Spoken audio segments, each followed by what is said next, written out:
అదే RTV app వార్తల్ని క్షణాల్లో చదివే అవకాశం ఉంటుంది. ఒక న్యూస్ పేపర్, ఒక టెలివిజన్ ఛానల్ మీ చేతుల్లో ఎప్పుడూ ఉంటాయి. ఈ కమిటీ ఏర్పడింది. ఆ కమిటీ వాళ్ళందరికీ నా యొక్క శుభాకాంక్షలు. చాలా సంతోషం మీ అందరితో ఇప్పుడు ఉండటం.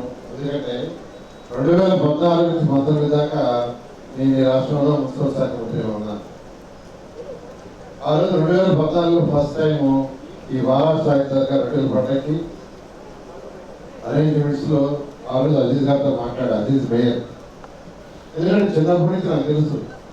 ఫస్ట్ చూసినప్పుడు అక్కడ చెరువులో పురుగులు ఉండేవి, పురుగులు తెలుస్తుండేవి రకరక. సరే టాయిలెట్స్ అంటే అజీజ్ చెప్పాడు అక్కడే టాయిలెట్స్, అక్కడ లారీ క్లీన్ చేస్తుండేవాడు లారీ.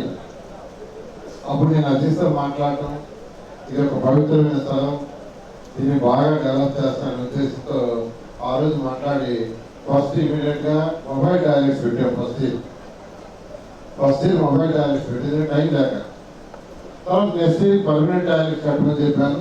అజీజ్ గారు యాక్చువల్గా నెక్స్ట్ ఇయర్ టాయిలెట్స్ కట్టడం, ఒక హాల్ కట్టడం, తర్వాత ఇక్కడంతా సిమెంట్ రోడ్ వేయడం, తర్వాత ఘాట్. అప్పుడు ఘాట్ కూడా లేదు. ఐ థింక్ ఫస్ట్ సెకండ్ రెండింటికి లేదు ఘాట్. తర్వాత నేను గోదావరి పుష్కరాలకి కన్వీనర్ని. అక్కడ దాదాపు 5.7 కిలోమీటర్లు ఘాట్ కట్టాము. 5.7 కిలోమీటర్లు గోదావరి పుష్కరాలు. అప్పుడు నేను అజీజ్ అన్న ఇక్కడ కూడా మంచి ఘాట్ కడతాను, డిజైన్ చేయమంటే ఆయన డిజైన్ చేశారు. ఆ ఘాట్ కట్టడం జరిగింది. తర్వాత ట్రీ ప్లాంటేషన్స్ అనేది చక్కగా చేశారు. ఈ విధంగా ఇక్కడ ఒక మంచి ప్రేయర్ హాల్ కట్టాలని ప్లాన్ చేశారు. ఆ ప్రేయర్ హాల్ ఆ రోజు శాంక్షన్ చేశాం. నేను ముఖ్యమంత్రి గారు కూడా ఒకసారి రొట్టెల పండుగ తీసుకురావటం, అప్పుడు 15 కోట్లు 20 కోట్లు కూడా శాంక్షన్ చేశారు. ఇలా ఇక్కడ అవన్నీ చేయటం వల్ల 2014కి రొట్టెల పండుగ ఇక్కడికి వచ్చిన వాడు 4 లక్షల మంది. 2014 ఇక్కడ రొట్టెల పండుగ వచ్చిన వాడు 4 లక్షలు. 2019కి రొట్టెల పండుగ వచ్చింది 20 లక్షల మంది. 5 లక్షలు పెరిగారు.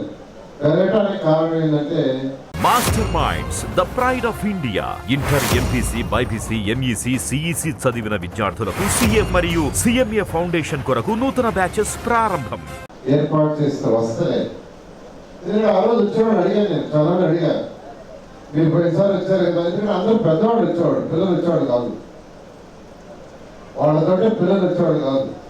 నేను వాడు అడిగితే మీరే వస్తున్నారు, మీ పిల్లలు రావట్లేదంటే, సార్ లాస్ట్ టైం మా పిల్లలు వచ్చారు, ఇక్కడ ఉన్న వసతులు చూసి మళ్ళీ రావట్లేదు, వాళ్ళు మా వద్దుబాటున్నారు అని వాళ్ళు చెప్పిన తర్వాతే నేను యాక్చువల్లీ ఘాట్ కావచ్చు, టాయిలెట్స్ కావచ్చు, ఇట్లా ప్రజల అభిప్రాయాలు ఇవన్నీ చేయడం జరిగింది. ఇప్పుడు అక్కడ ప్రేయర్ హాల్ ఒకటి కంప్లీట్ చేయాల్సిన అవసరం ఉంది. అయితే ఇప్పుడు ఖజానా పూర్తిగా ఖాళీ ఉంది. ఈరోజు ఖజానా టోటల్ ఖాళీ. ఎంత ఖాళీ అంటే ఈరోజు ఇక్కడ ఈ షాప్స్ వాటికి ఆక్షన్ వాడారు 1,57,00,000. నేను ఆ మంత్రి గారిని సెక్రటరీ పిలిచి మా 1,57,00,000 మాకు ఇచ్చేమని కూర్చున్నా, చామర్లో కూర్చున్నా. ఆయన వాళ్ళ సెక్రటరీ సిఇఓలు ఆ పుస్తకాలు తీసుకొచ్చిన ముందేసి సార్ 33% మేము పట్టుకొని మీకు ఇవ్వాలా, అది చట్టం, ఏం చేయమంటారు చెప్పమన్నారు. ఇక చట్టం చెప్పిన తర్వాత నేనేం చేస్తాను. సరే అది పట్టుకొని నా బ్యాలెన్స్ 1 crore ఇవ్వమన్నారు. ఆ 1 crore ఇస్తున్నారు. ఇది రాష్ట్ర పండుగ కాబట్టి కొంత ఫండ్ ఇవ్వమంటే ఒక 50 లక్షలు మళ్ళా పెట్టారు. ఒక 50 లక్షలు కూడా వస్తుంది. అది 1,50,00,000 వస్తుంది. ఐ థింక్ మున్సిపల్ కమిషన్ గారి ఎస్టిమేషన్ ప్రకారం 3,03,00,000 అవుతున్నట్టుంది.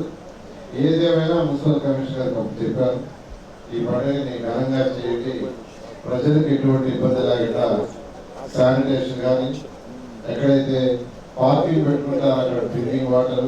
మరిన్ని వీడియోస్ కోసం ఛానల్ ని సబ్స్క్రైబ్ చేయండి. లేటెస్ట్ అప్డేట్స్ కోసం వాట్సాప్ ఛానల్ ని ఫాలో చేయండి. అండ్ లింక్ డిస్క్రిప్షన్ లో ఉంది.